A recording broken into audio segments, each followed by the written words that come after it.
الحمد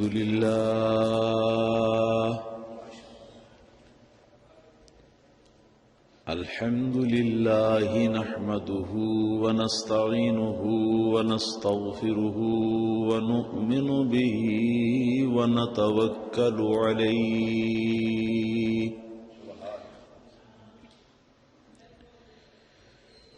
ونعوذ بالله من شرور أنفسنا ومن سيئات أعمالنا من يهده الله فلا مضل له ومن يضلله فلا هادي له ونشهد أن لا إله إلا الله وحده لا شريك له ونشهد أن سيدنا ومولانا محمدا عبده ورسوله صلى الله تعالى عليه وعلى آله وصحبه وبارك وسلم أما بعد فأعوذ بالله من الشيطان الرجيم بسم الله الرحمن الرحيم قال الله تبارك وتعالى في القرآن المجيد والفرقان الحميد يا أيها الذين آمنوا توبوا إلى الله توبة نصوحا صدق الله العظيم وقال الله تبارك وتعالى في شان حبيبه النبي الكريم صلى الله تعالى عليه وآله وسلم إن الله وملائكته يصلون على النبي يا أيها الذين آمنوا صلوا عليه وسلموا تسليما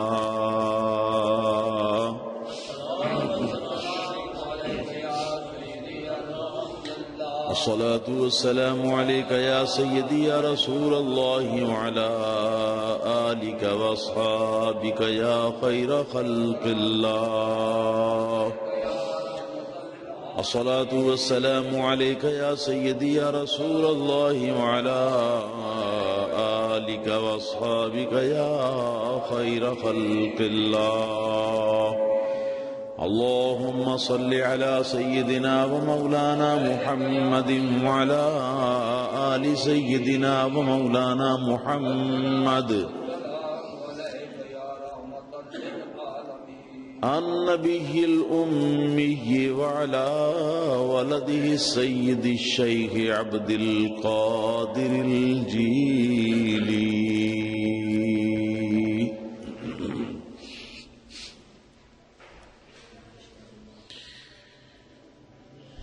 معزز و محترم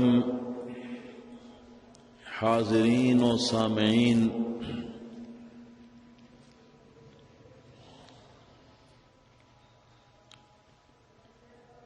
توبہ کے موضوع پر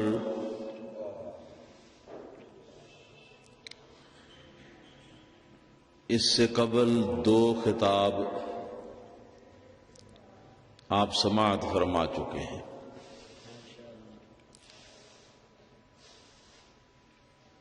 آج اس سلسلہ کی آخری گفتگو انشاءاللہ تعالی فی الوقت ہوگی۔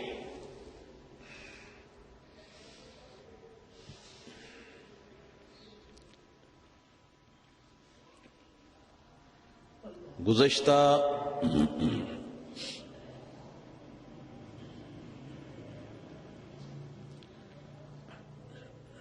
جمعۃ المبارکہ کے خطاب کا آخری حصہ جو ہے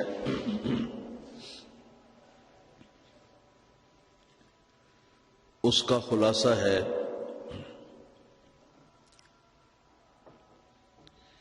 کہ توبہ کرنے سے پہلے ضروری ہے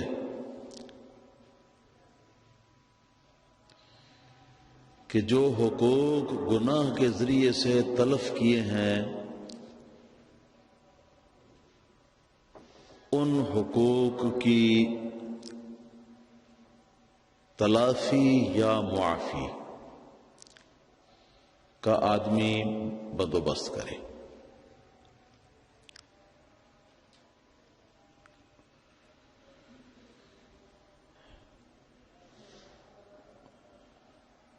اور بہت سارے گناہ ایسے ہیں کہ جن گناہوں سے کسی بندے کا حق تلف نہیں ہوتا. حق شرع بھی ایسا تلف نہیں ہوتا کہ جس کی تلفی پر شرع شریف نے کوئی قضا مقرر کی ہے، کوئی کفارہ مقرر کیا ہے، کوئی جرمانہ لگایا ہے. تو اس قسم کے سارے گناہ جو ہیں وہ صرف سچے دل کے ساتھ آدمی اللہ تعالی کی بارگاہ میں توبہ کر لے تو کافی ہے. مگر جہاں شرع شریف نے کچھ قضا رکھی ہے، کچھ کفارہ رکھا ہے، اسی طرح کی کوئی اور چیز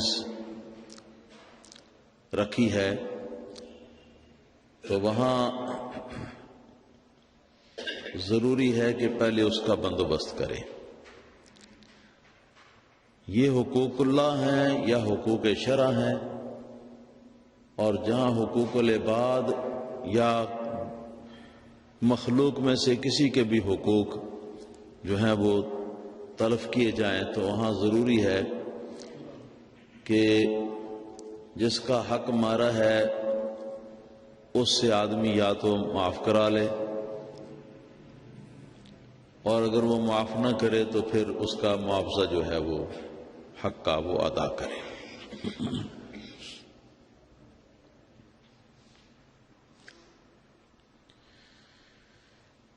تو اسی طرح یہ بھی شرط ہے کہ خلوص دل سے ہو توبہ. اگر خلوص دل سے نہیں تو وہ دھوکہ ہے یا منافقت ہے یا جال سازی ہے، وہ توبہ نہیں. کہ زبان پر آدمی توبہ توبہ توبہ توبہ کرتا رہے اور عملی طور پر توبہ توبہ کے الفاظ کرنے کے دوران بھی گناہ ہی کے اندر مبتلا رہے، تو پھر ایسے آدمی کی بد نصیبی کی انتہا نہیں. اور تیسری شرط میں نے یہ بتائی تھی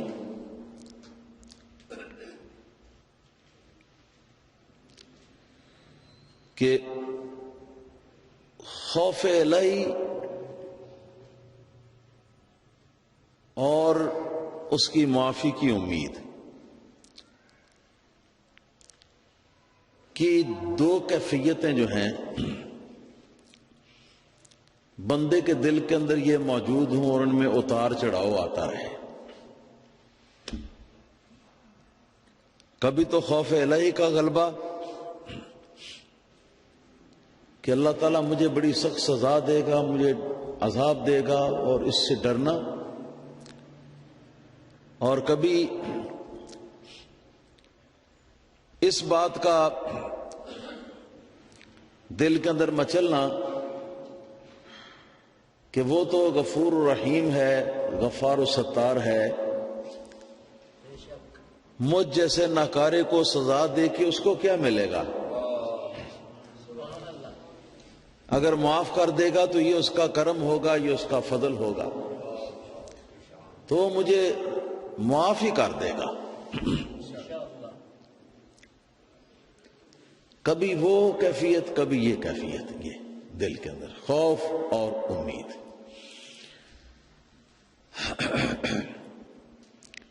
کیونکہ نرا خوف جو ہے وہ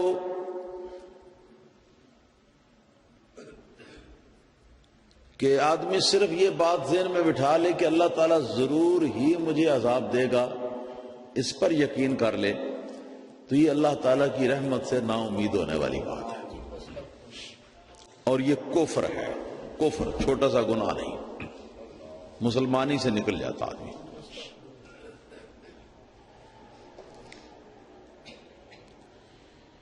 اور اگر آدمی یہ یقین کر بیٹھے کہ کیا ہے، کوئی بات نہیں، میں گناہ کرتا ہوں تو کوئی بات نہیں، اللہ تعالیٰ نے مجھے معاف کر ہی دینا ہے، وہ ضروری مجھے معاف کرے گا، سزا کا کوئی آدمی تصور ہی نہ کرے، عذاب کا کوئی آدمی خیال ہی نہ کرے، تو یہ چیز جو ہے یہ بھی کفریہ عقیدہ ہے جو کہ آدمی کو دائرہ اسلام سے خارج کر دیتا ہے. تو خوف الہی کے جذبات انسان کے دل کے اندر موجود ہوں اور امید رحمت و مغفرت کے جذبات جو ہیں وہ بھی آدمی کے دل میں ہوں، لیکن یہ کہ اتار چڑھاؤ ان کے اندر ہوتا رہے، کبھی خوف کا غلبہ ہو جائے، کبھی امید کا غلبہ ہو جائے. کبھی خوف کا غلبہ ہوگا تو آدمی رو دے گا، اور کبھی امید کا غلبہ ہوگا تو آدمی خوش ہو جائے گا، مسرور ہو جائے گا. تو یہ کیفیتیں آتی رہیں.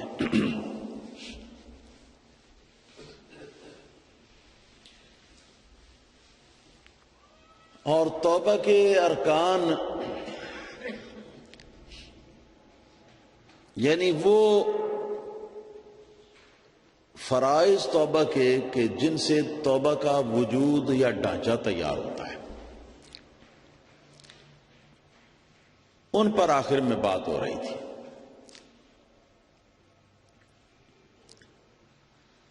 تو ان میں سے پہلی چیز ہے ندامت.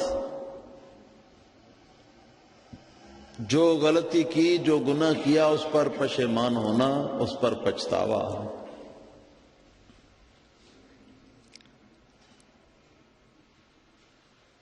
تو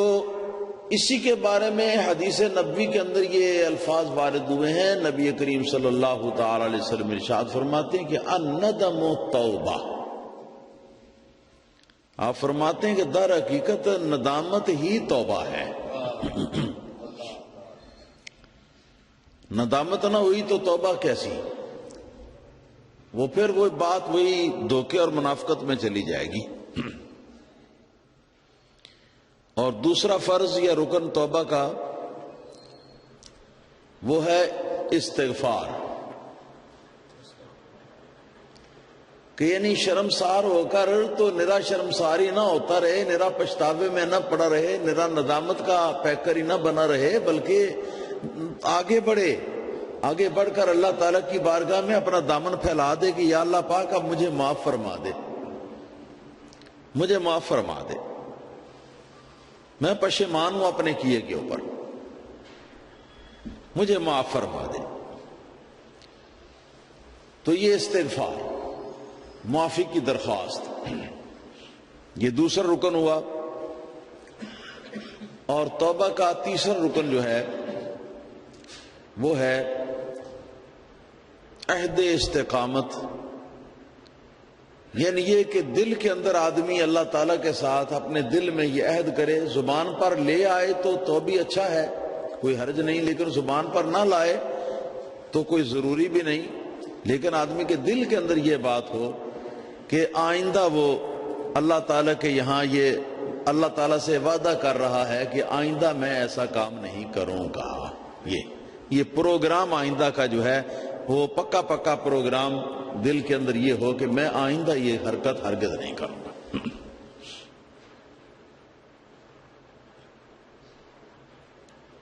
اللہ ربی لا شریک لہ. میں نے حدیث پاک کے اندر پڑھا کہ حضرت عبداللہ بن مسعود، حضرت عبداللہ بن عباس رضی اللہ تعالیٰ عنہما نے قرآن کریم کی ایک آیت کریمہ کی تلاوت کی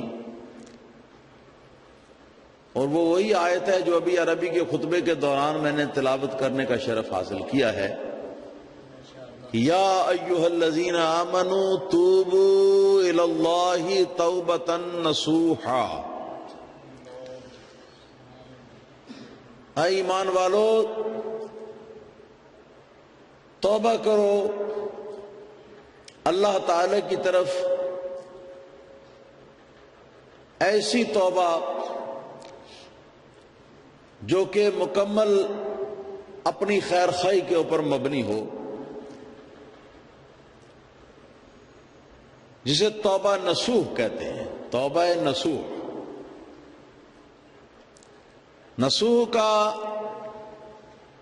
جو لغوی مفہوم ہے وہ یہ ہے کہ ایسی توبہ ہو کہ جس توبہ کے بعد آدمی جو ہے وہ استقامت پذیر رہے، اس کے پاؤں جو ہیں ان میں لغزش واقع نہ ہو۔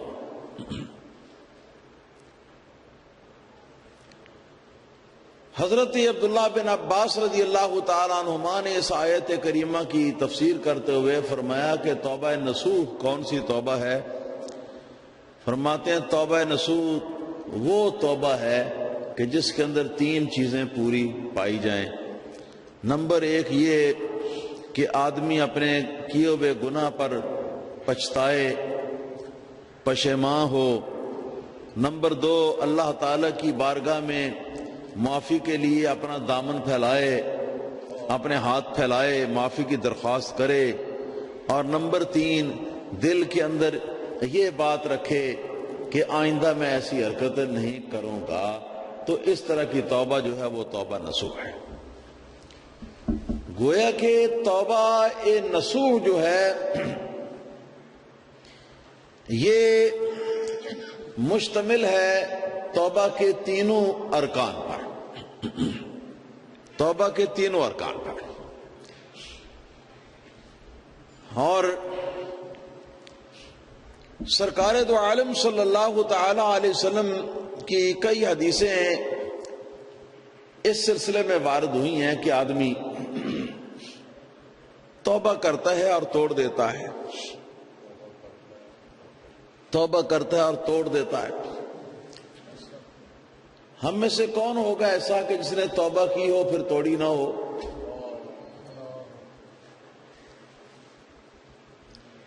بندے سے یہ کام تو ہو جاتا ہے۔ تو اس کا مفہوم کہ تیسرا رکن جو ہے وہ توبہ کا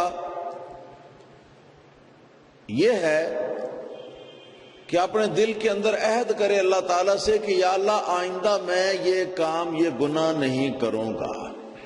آئندہ میں یہ گناہ نہیں کروں گا۔ تو نبی کریم صلی اللہ تعالی علیہ وسلم کی بارگاہ میں ایک شخص نے یہ سوال کیا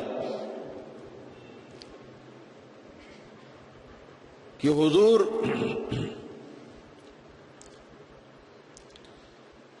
آپ مجھے کیا فرماتی ہیں اس بارے میں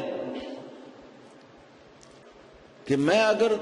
پکی نیت سے، پکے ارادے سے توبہ کر لوں، پکے ارادے کا مطلب سمجھتے ہیں نا یہ کہ آئندہ نہیں کروں گا، گناہ نہیں کروں گا، تو اس کے کچھ وقت گزرنے کے بعد پھر دوبارہ میں وہ کام کر بیٹھوں تو اب مجھے کیا کرنا چاہیے؟ مجھ سے تو عہد کی خلاف ورزی ہو گئی۔ رسول اللہ صلی اللہ علیہ وسلم نے ارشاد فرمایا توب، آپ نے فرمایا کہ پھر توبہ کرو، پھر توبہ کرو۔ عرض کیا کہ حضور آپ مجھے کیا ارشاد فرمائیں گے اس بارے میں کہ اگر میں نے توبہ کر لی، توبہ کرنے کے بعد میں نے پھر اس کی خلاف ورزی کر لی بتقاضۂ بشریت سے مغلوب ہو کر، اور اس کے بعد پھر میں نے توبہ کر لی جیسا حضور فرما رہے ہیں، تو پھر توبہ کرنے کے بعد اگر پھر کبھی مجھ سے یہ غلطی ہو جائے تو حضور پھر میرے لیے کیا حکم ہے، میں کیا کروں؟ آپ نے فرمایا ویحکا توب. ویحا کا لفظ جو ہے یہ اظہار خفگی کے لیے ہے، اظہار غصہ کے لیے ہے، کہ مقصد یہ تھا نبی کریم صلی اللہ علیہ وسلم کا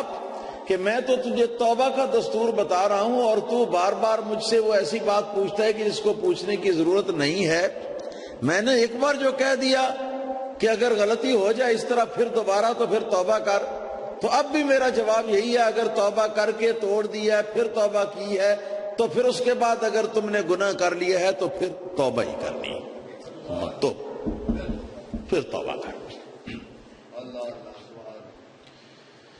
ایک روایت کے اندر میں نے یہ پڑھا کہ توبہ کی بابت بات چیت ہو رہی تھی نبی کریم صلی اللہ تعالی علیہ وسلم کے زمانے میں. تو ایک صاحب کھڑے ہوئے اور عرض کیا کہ یا رسول اللہ صلی اللہ تعالی علیہ وسلم، اگر کوئی شخص توبہ کر لے اور توبہ کرنے کے بعد پھر اس سے وہ گناہ سرزد ہو جائے تو پھر اسے کیا کرنا چاہیے؟ آپ نے فرمایا پھر توبہ کرنی چاہیے. یہ اللہ پاک کی رحمت ہے نا، ورنہ عادی مجرم جو ہے اس کو تو کوئی بھی حکومت یا کوئی بھی جج معاف نہیں کرتا، عادی مجرم.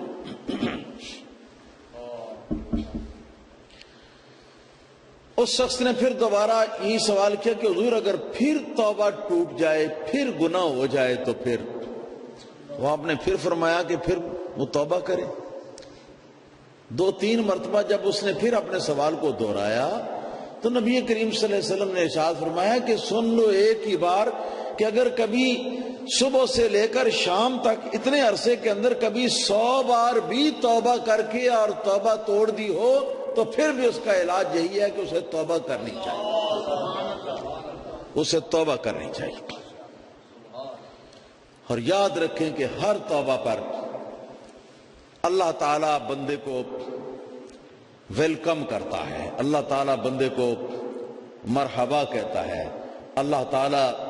بندے کو، اللہ تعالیٰ کی رحمت جو ہے وہ بندے کی توبہ کا استقبال کرتی ہے. تو اب اس کے بعد تو مایوسی والی بات کوئی نہ رہی. سمجھ گیا نا آپ کہ اگر صبح سے لے کر شام تک 100 بار بھی تو نے توبہ کی اور پھر گناہ کر لیا وہی، پھر توبہ کی، پھر گناہ کر لیا وہی، تو پھر بھی توبہ کر، پھر بھی توبہ کر. اور سرکار دو عالم صلی اللہ تعالی وسلم کا ایک فرمان علی شان یاد آیا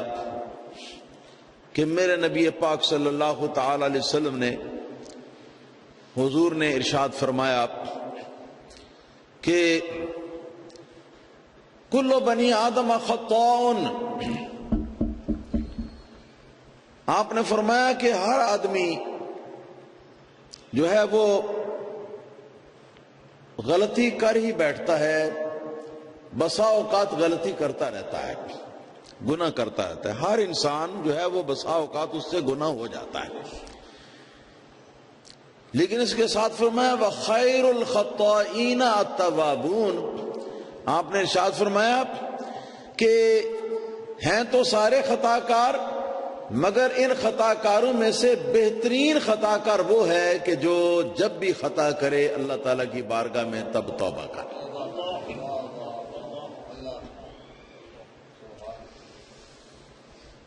صحابہ کرام رضوان اللہ تعالی علیہم اجمعین کے بارے میں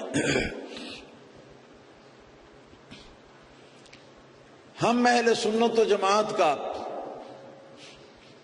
یہ عقیدہ ہے کہ سارے صحابہ کرام اہل عدل ہیں،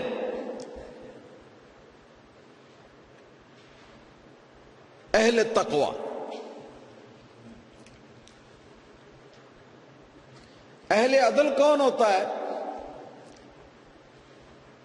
جو عدل و انصاف کے تقاضے جو ہیں ان کے خلاف کچھ نہ کرے. اہل تقوی کون ہوتا ہے؟ جس سے شریعت کی خلاف ورزی جو ہے وہ سرزد نہ ہو.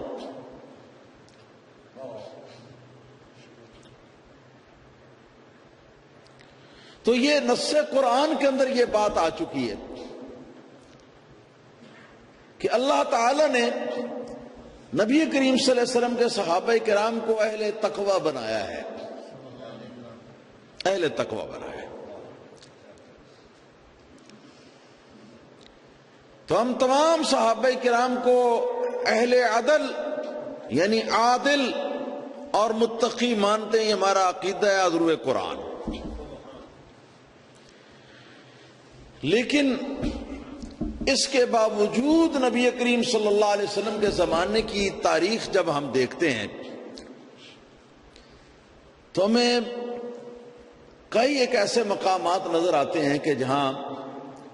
کوئی صحابی مرد یا کوئی صحابیہ عورت نبی کریم صلی اللہ علیہ وسلم کی بارگاہ میں حاضر ہوتی ہے اور حاضر ہو کر عرض کرتی ہے کہ حضور ہلاک تو میں ہلاک ہو گیا یا میں ہلاک ہو گئی تو حضور آپ مجھے بچائیے. کئی واقعات ایسے آتے ہیں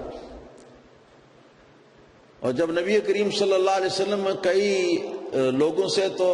تفصیل طلب کرتے پوچھتے کہ بھئی کیا ہوا تجھے, تو وہ کسی گناہ کا نام لے لیتا کہ یہ فلاں گناہ مجھ سے حضور سرزد ہو گیا تھوڑی دیر پہلے.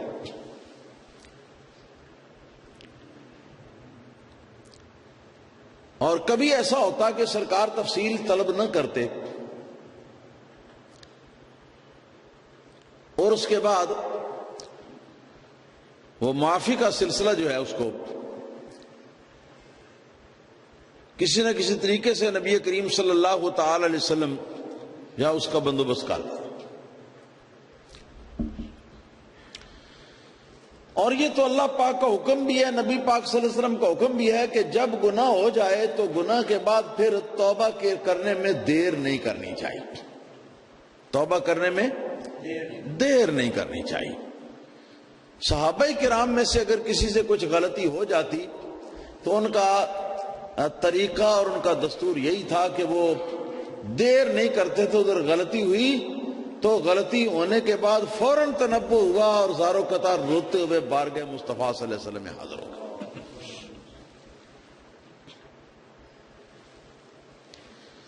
میں آپ کو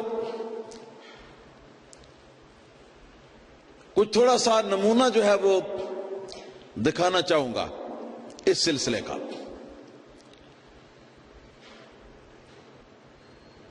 تمام ہی کتب تفاسیر کے اندر یہ واقعہ لکھا ہوا ہے کہ ایک شخص نبی کریم صلی اللہ علیہ وسلم کی بارگاہ میں حاضر ہوئے, سلام کیا اور سلام کر کے عرض کیا کہ حضور میں ہلاک ہو گیا, مجھ سے گناہ سرزد ہو گیا, ہاں میرے لیے کوئی معافی اور بخشش کا کوئی بندوبست فرما دیجیے.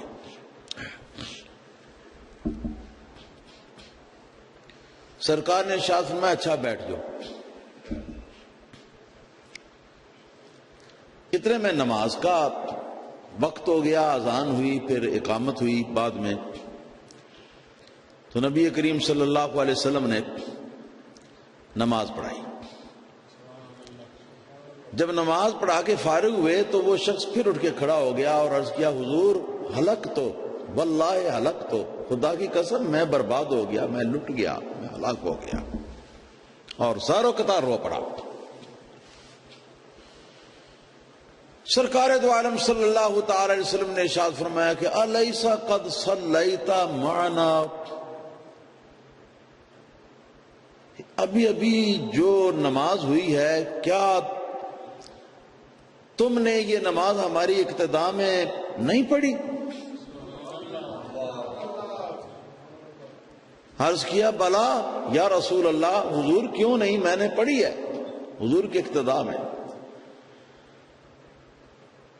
تو نبی کریم صلی اللہ تعالی علیہ وسلم نے ارشاد فرمایا کہ تجھے مبارک ہو کہ اللہ تعالیٰ نے تیرا جو گناہ تھا اس کو تیرے نامہ اعمال سے مٹا کر اس کے بدلے میں تیرے نامہ اعمال کے اندر نیکیاں لکھ دی۔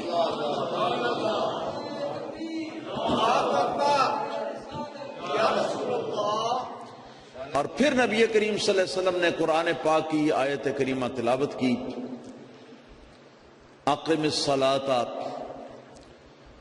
کہ نماز کو قائم کیجئے،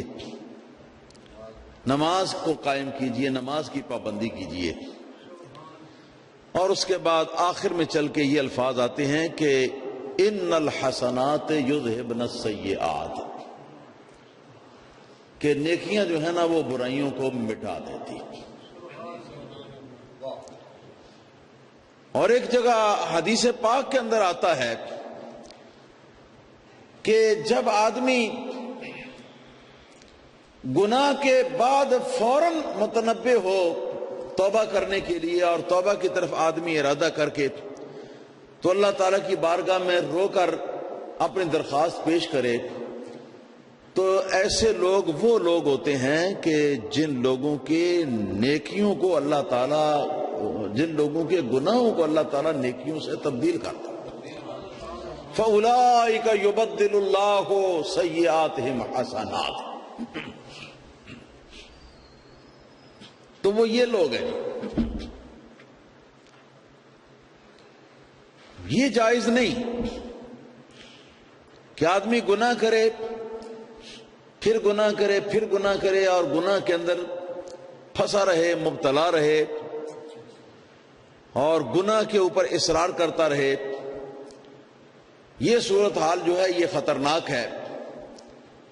یہ صورتحال خطرناک ہے۔ لیکن اگر صورتحال وہ ہو جو صحابہ کرام میں سے ان لوگوں کی ہوتی کہ جن سے غلطی سرزد ہو جاتی،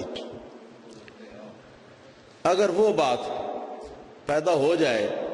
تو اس کا مطلب یہ ہے کہ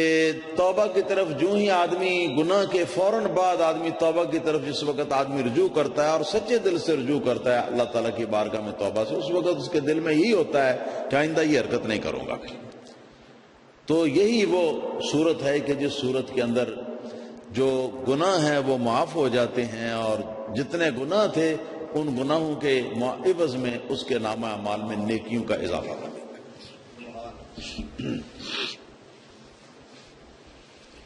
اب کوئی شخص یہ نہ کہے کہ صحابہ کرام سے بھی گناہ ہوتے تھے، نعوذ باللہ ثم نعوذ باللہ ثم نعوذ باللہ۔ قرآن پاک نے ان کو اہل تقوی ارشاد فرمایا ہے، اور فرمایا وَأَلْزَمَهُمْ كَلِمَةَ التَّقْوَى، اللہ تعالیٰ نے صحابہ کرام کو تقوی صحابہ کرام کے لیے لازم کر دیا ہے کہ تقوی صحابہ سے جدا نہیں ہو سکتا، یہ فرمایا ہے۔ تو اصل حالت ان کی یہ ہے، اگر کبھی اتفاقیہ کوئی غلطی ان سے ہو جاتی تو غلطی کے اوپر وہ قائم نہ رہتے، غلطی کے اوپر اصرار نہ کرتے، غلطی کے اوپر اپنا وقت جو ہے وہ اس کو گزارتے نہ چلے جاتے، بلکہ غلطی ہونے کے بعد جو ہی تنبہ ہوا کہ یہ کام مجھ سے غلط ہو گیا تو فوراً اللہ تعالیٰ کی بارگاہ کے اندر وہ توبہ کے لیے حاضر ہو گیا اور گناہ کی معافی مانگنے کے لیے اللہ تعالیٰ کی بارگاہ میں درخواست کی، یا اللہ تعالیٰ کے رسول صلی اللہ علیہ وسلم کی بارگاہ میں درخواست کی۔ تو یہ صحابہ کرام وہ حضرات ہیں کہ جن سے اگر گناہ سرزد ہو جائے تو اللہ تعالیٰ ان کے نامہ اعمال سے توبہ کے وقت گناہ کو مٹا کر اس کی جگہ پر نیکیاں لکھ دیتا۔ مت سمجھنا کوئی معمولی بات ہے صحابہ کرام کا معاملہ، یہ وہ ہستیاں ہیں کہ اگر گناہ کریں اور گناہ کے بعد اپنی عادت کے مطابق اگر وہ توبہ کریں تو توبہ کرتے ہی ان کا گناہ نامہ اعمال سے مٹ جاتا ہے، اور جتنا گناہ ہوتا ہے اس کے بدلے میں نیکی لکھ دی جاتی ہے۔ یہ وہ حضرات ہیں، یہ وہ مقدسی ہیں جن کے گناہوں پر بھی ان کو نیکی ملتی ہے۔ اور اب رہی یہ بات کہ توبہ کے آداب کیا ہیں۔ ائمہ دین نے بہت کچھ لکھا، اور اصلی بات تو وہی ہے جو ہو چکی ہے۔ ندامت ہو، معافی کے لیے ہاتھ جو ہے وہ اللہ تعالیٰ کی بارگاہ میں بڑھا دیے گئے ہوں، اور دل کے اندر یہ جذبہ مستحکم ہو کہ آئندہ نہیں کروں گا۔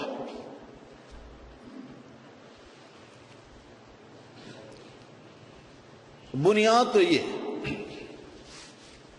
لیکن اس کے علاوہ ائمہ دین نے جو کچھ لکھا ہے اس کی تلخیص کرتا ہوں، اختصار کے ساتھ اس کو بتاتا ہوں۔ ائمہ دین فرماتے ہیں کہ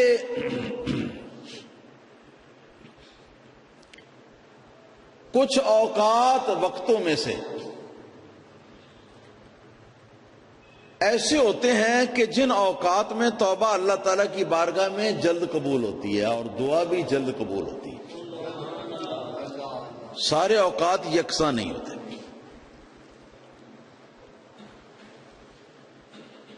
تو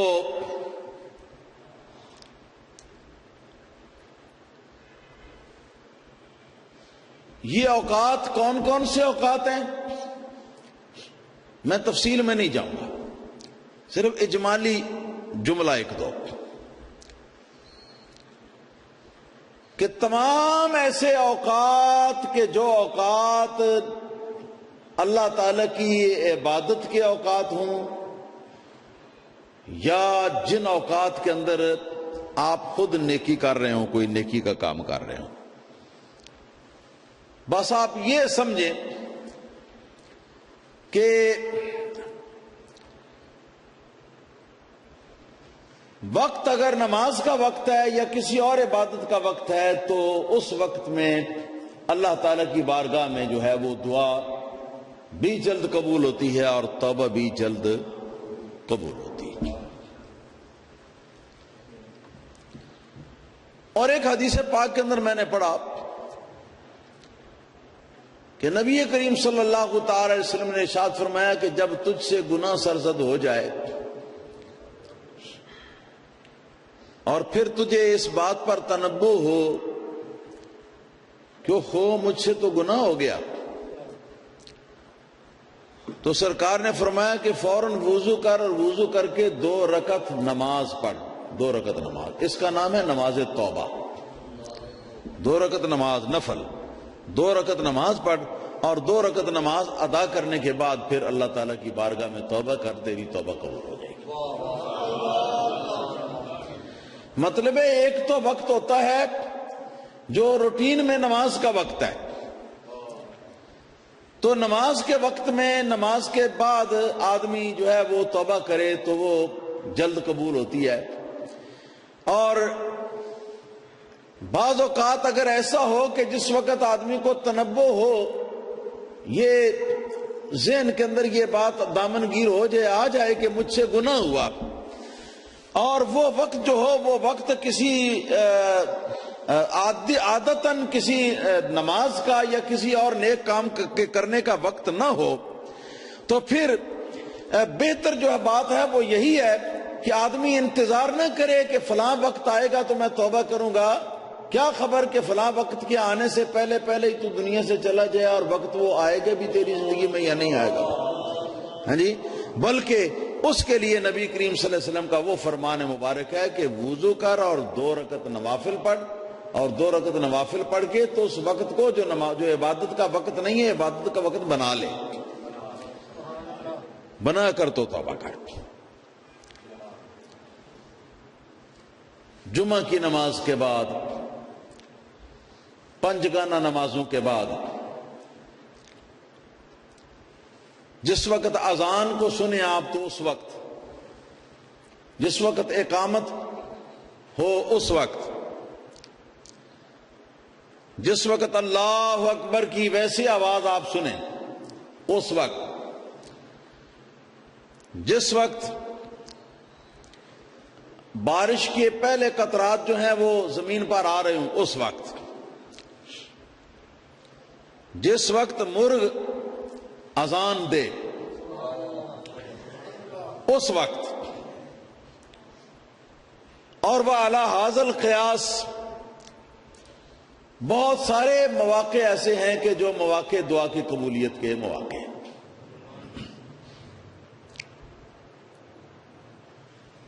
اور ان میں سے ایک موقع ہے جب کفار اور مسلمانوں کی آپس میں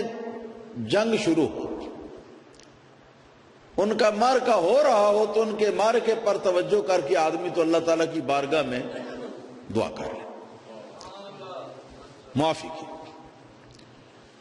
اور یہ سب اوقات وغیرہ جو ہیں ان کی تلاش یا ان کا اختیار کرنا جو ہے یہ در حقیقت یہ توسل ہے،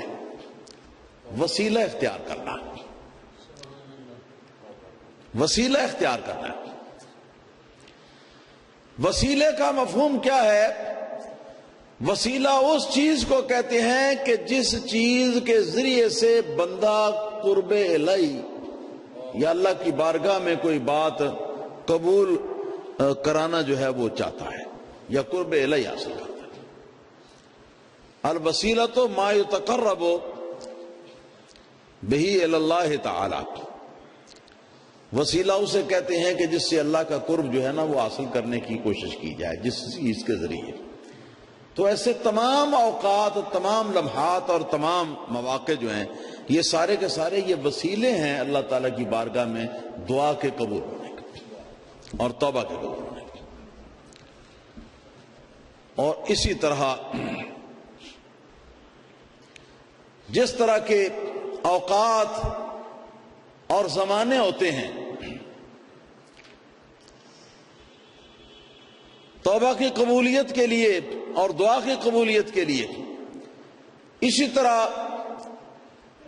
ایسے مقامات بھی ہوتے ہیں، ایسی جگہ بھی ہوتی ہیں کہ جن جگہوں پہ توبہ قبول ہوتی ہے۔ ان میں سے مسجد بھی ہے، ان میں سے کعبہ شریفہ بھی ہے، اور ان میں سے تمام وہ مقامات ہیں کہ جن مقامات پر کوئی نیک کام ہو رہا ہو، وہ تمام مقامات۔ اور ان میں سے سب سے مخصوص ترین مقام بارگاہ مصطفیٰ صلی اللہ تعالی علیہ وسلم کی حاضری کا مقام۔ چنانچہ فرمایا وَلَوْ أَنَّهُمْ إِذ ظَّلَمُوا أَنفُسَهُمْ جَاءُوكَ فَاسْتَغْفَرُوا اللَّهَ وَاسْتَغْفَرَ لَهُمُ الرَّسُولُ لَوَجَدُوا اللَّهَ تَوَّابًا رَحِيمًا، کہ حضور اگر جب کبھی یہ دنیا والے اپنی جانوں پر ظلم کر لیتے ہیں تو یہ حضور ظلم کرنے کے بعد اب آپ کی بارگاہ میں یہ آ جائیں، جاؤ کا آپ کی بارگاہ میں آ جائیں، پھر آپ کی بارگاہ میں آ کر تو آپ کی بارگاہ کے توسل کو ساتھ لیے ہوئے پھر کیا کریں؟ فاستغفر اللہ، اللہ تعالی سے وہاں پر آ کر تو معافی مانگیں، واستغفر لهم الرسول، اور پھر رسول کریم صلی اللہ علیہ وسلم بھی ان کی معافی کے لیے اشارہ دے دیں، اشارہ دے دیں، لوجد اللہ توابا رحیما، تو یقیناً وہ پا لیں گے اللہ تعالیٰ کو اس حال میں کہ وہ بہت بہت توبہ قبول فرمانے والا اور بہت بہت مہربانی فرمانے والا ہے۔ اس آیت کریمہ کی روشنی میں یہ بات ثابت ہوتی ہے کہ اللہ پاک نے ہر گنہگار کو معافی کی غرض سے بارگاہ مصطفیٰ صلی اللہ علیہ وسلم میں حاضری کا راستہ دکھایا ہے، حاضری کا راستہ دکھایا ہے۔ اور بہت ساری حدیثیں بھی ہیں اس طرح کی۔ ایک حدیث پاک جو 3 طریقوں سے مروی ہے، نبی کریم صلی اللہ تعالی علیہ وسلم کی وفات ہونے کے جلد ہی بعد کچھ دنوں کے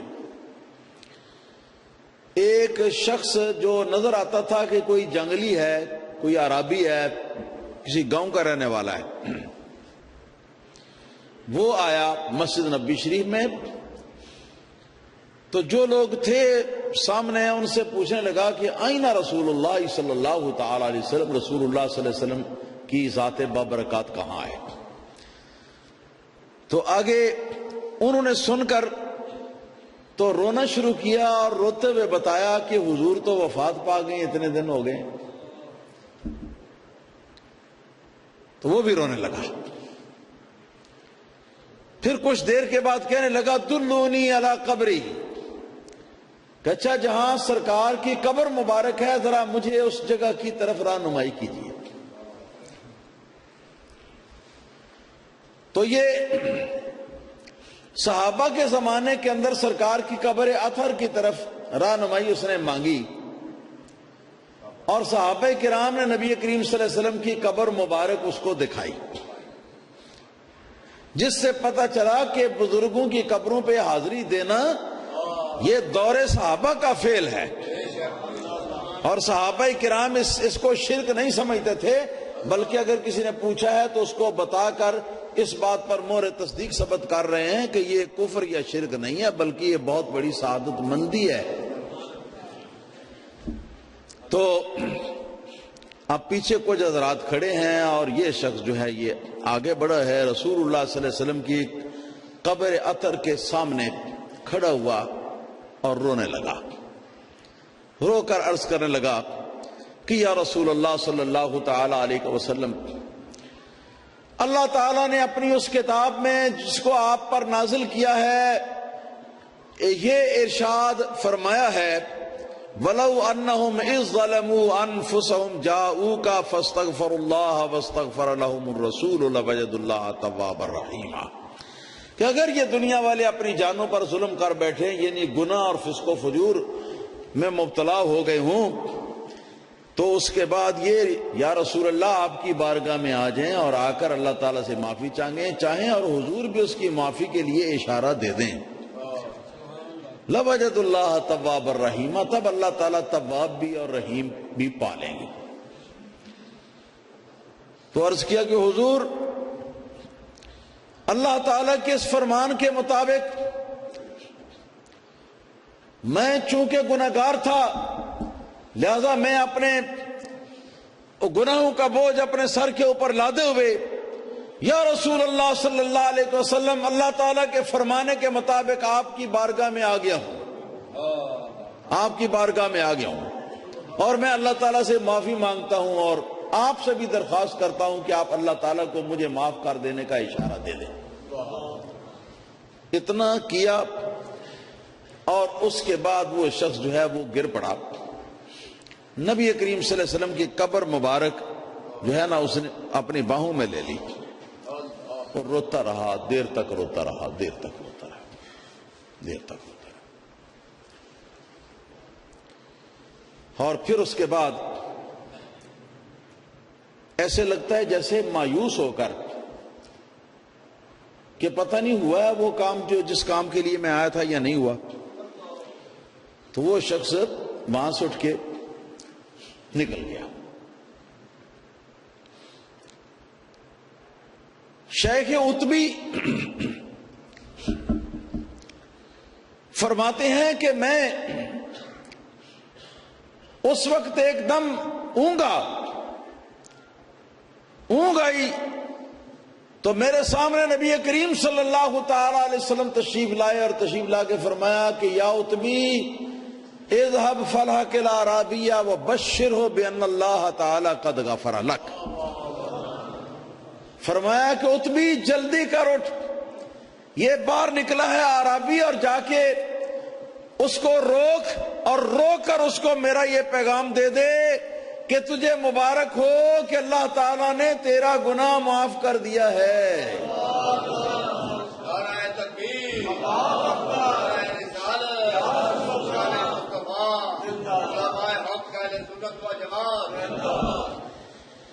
اب غریب لوگ جو ہیں وہ کہیں گے کہ یہ معافی کے لیے ایک وسیلہ، ایک مقام جو بتایا گیا ہے کہ جہاں سے آدمی کو معافی ہو جانے کی قوی امید ہے، جلدی امید ہے، تو یہ تو امیر لوگوں کے لیے ہو گیا کہ وہ ٹکٹ خرید لیں اور ان کے پاس آنے جانے کے اور بھی اخراجات ہوں، پیچھے گھر چلانے کے لیے بھی اخراجات ہوں، تو جس کے پاس نہ ہو وہ کیا کرے بیچارہ۔ تو اس کے لیے علماء اہل اشارہ نے ارشاد فرمایا کہ اس کو گھبرانے کی ضرورت نہیں، گھبرانے کی ضرورت نہیں، جہاں پر بھی ہو وہاں وہ اپنی آنکھیں بند کرے اور نبی پاک صلی اللہ علیہ وسلم کے دربار کا تصور کرے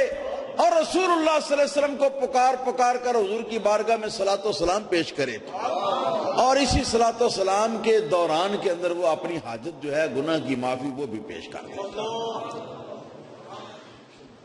اللہ تعالیٰ نے فرشتے مقرر کیے ہوئے ہیں جو لوگوں کا صلاۃ و سلام جو ہے وہ لے کر نبی کریم صلی اللہ علیہ وسلم کی بارگاہ میں پہنچاتے، ٹھیک ہے نا جی۔ تو اگر اول میں بھی صلاۃ و سلام ہوگا، آخر میں بھی صلاۃ و سلام ہوگا، تو گناہ کی معافی کی درخواست تو ان کے دونوں کے درمیان قابو آ گئی۔ تو جب فرشتے جائیں گے تو فرشتے صلاۃ و سلام لے کے جائیں گے، یہ درخواست بھی ساتھ چلی جائے گی، یہ درخواست بھی ساتھ چلی جائے گی۔ اور اس کی ایک اور نظیر یہ ہے کہ نمازی کے لیے اللہ پاک نے نماز کے اندر السلام علیک ایھا النبی ورحمۃ اللہ وبرکاتہ، حضور کی بارگاہ میں سلام عرض کرنے کا طریقہ جو ہے نماز کے اندر حضور کو پکار کر کے یہ سکھایا ہے۔ اور ظاہر ہے کہ یہ نماز پڑھنے والا جو ہے یہ کوئی ضرور نہیں کہ مدینہ منورہ حضور کی قبر اطہر کے قریب ہو، بلکہ یہ تو ساری دنیا میں لوگ نماز پڑھتے۔ تو جیسے یہ سلام پہنچ جاتا ہے حضور کی بارگاہ میں، یہ آدمی کے دل کو تسلی دینے کے لیے یہ بات ہے، سلام پہنچ جاتا ہے، اسی طرح وہ بھی پہنچ جاتا ہے۔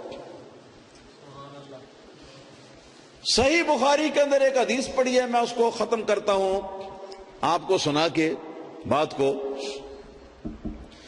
نبی کریم صلی اللہ علیہ وسلم نے ارشاد فرمایا کہ بنو اسرائیل میں ایک شخص تھا جس نے 99 آدمی قتل کیے ہوئے تھے، 99 قتل کر کے، تو اب اس کو خیال پیدا ہوا کہ میں توبہ کروں۔ بہت سے لوگوں کے پاس گیا توبہ کرنے کے لیے، عالموں کے پاس، زاہدوں کے پاس۔ انہوں نے جب سنا کہ اس نے 99 آدمی قتل کیے ہوئے ہیں تو وہ اس کو مایوسی کا اظہار اس کے سامنے کرتے تھے، اور وہ کہتے تھے کہ تیرے جیسے کی توبہ قتل تو ایک ہی معاف ہونے کا نہیں، تو نے 99 قتل کیے، تیری توبہ کیسے قبول ہوگی؟ اسی طرح یہود کے ایک عالم کے پاس گیا تو اس نے بھی یہی جواب دیا، تو اس قاتل نے تلوار اپنی کھینچی نیام سے باہر اور اس کی گردن پر تلوار مار کے اس کا بھی تن سے سر جدا کر دیا، اور کہا کہ چلو توبہ تو میری قبول نہیں ہوتی تو میں پھر 99 کیے ہوئے ہیں، 100 تو پورا کر دوں نا۔ اس ظالم نے میرا دل دکھایا ہے۔ چنانچہ اس کے بعد پھر وہ مارے پھرا کہ نہیں، توبہ کرنے کا جو جذبہ تھا وہ اس کو دامن گیر ہو چکا تھا، اس کو دامن گیر ہو چکا تھا۔ چنانچہ کسی شخص نے اس کو بتایا کہ شہر سے باہر فلاں جگہ پر ایک اللہ کے نیک بندوں کی بستی ہے، وہاں تجھ جیسے کئی پاپی گناہگار مجرم گئے ہیں، ان کی توبہ قبول ہو گئی ہے، تو بھی وہاں جا، ان کی برکت سے، ان کی دعا سے، ان کے تصرف سے تیری بھی توبہ قبول ہو جائے گی۔ چنانچہ وہ چلا سن کر، تو راستے میں ہی اس کی موت آ گئی، پہنچ نہ پایا۔ تو اللہ تعالیٰ کی رحمت کے فرشتے اور دوسری طرف اللہ تعالیٰ کے عذاب کے فرشتے دونوں گروہ جو ہیں وہ آ گئے اور آپس میں انہوں نے جھگڑا کیا. رحمت کے فرشتے کہیں کہ اس کو لے جانا ہمارا حق ہے کہ یہ نیک لوگوں کی بستی کی طرف یہ قدم اٹھا چکا تھا اور نیک ارادے سے. جو فرشتے عذاب والے تھے وہ کہنے لگے کہ نہیں، اس نے 100 قتل کیے ہوئے، اتنا بڑا پاپی مجرم ہے، اور توبہ کی رہی بات تو توبہ ابھی قبول تو نہیں ہوئی تھی، لہذا ہمارا حق ہے کہ ہم اس کی روح کو لے کے جائیں. چنانچہ یہ فرشتوں کے دونوں گروہ نبی کریم صلی اللہ علیہ وسلم فرماتے ہیں کہ اللہ تعالیٰ کی بارگاہ میں حاضر ہوئے اور اپنا جھگڑا پیش کیا، مقدمہ پیش کیا. تو اللہ پاک نے فیصلہ یہ فرمایا کہ جاؤ، جا کے جہاں میت پڑی ہے نا وہاں سے لے کر تو اس کے گھر کی طرف جو جگہ اس کی بھی پیمائش کر لو، اور جو آگے اللہ کے نیک بندوں کی طرف جہاں جانا چاہتا تھا اس کی طرف بھی پیمائش کر لو. تو اگر گھر کی طرف زیادہ قریب ہو تو جہنم کے فرشتے اس کی روح کو لے جائیں گے، اگر اللہ کے نیک بندوں کی بستی کے زیادہ قریب نکلے تو پھر اللہ تعالیٰ کی رحمت کے فرشتے اس کی روح کو لے کے جائیں گے. یہ بات بیان فرمانے کے بعد نبی کریم صلی اللہ علیہ وسلم مسکرا دیے اور مسکرا کر آپ ارشاد فرمانے لگے. تو فرشتے وہاں سے چلے جلدی سے، دونوں گروہوں کے فرشتے، اور حال یہ تھا کہ وہ اپنے گھر کی طرف زیادہ قریب مقام پر مرا تھا، فوت ہوا تھا، جہاں فوت ہوا تھا گھر سے زیادہ قریب تھا. اور اس حساب سے تو یہ کہ وہ جہنم کے فرشتے جہاں اس کی روح کو لے کے جاتے، مگر جس وقت اللہ تعالیٰ کے فرشتے نکلے فَأَوْحَى اللَّهُ تَعَالَى إِلَى الْأَرْضِ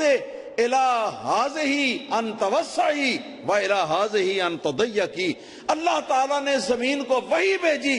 جو گھر کی طرف تھی اس کو وحی بھیجی کہ تو کھلی ہو جا، کھل جا، بڑی ہو جا، اور جو بزرگوں کے مقام کی طرف تھی تو اس جگہ کو حکم دیا کہ تو سمٹ کر نزدیک ہو جا. چنانچہ جب فرشتے وہاں پر پہنچے تو صورتحال پہلے سے جو موجود تھے اس کے برعکس انہوں نے یہ معاملہ پایا. تو اللہ تعالیٰ کی رحمت کے فرشتے جو ہیں وہ اس کی روح کو لے گئے. میرے دوستو، بہت کچھ اللہ تعالیٰ کی رحمت اور امیدواری ہم سب گناہگاروں کے لیے اس بات کے اندر ہے کہ اس شخص نے ابھی توبہ کی نہیں تھی، ندامت اس کے دل میں داخل ہو چکی تھی، پشیمانی داخل ہو چکی تھی،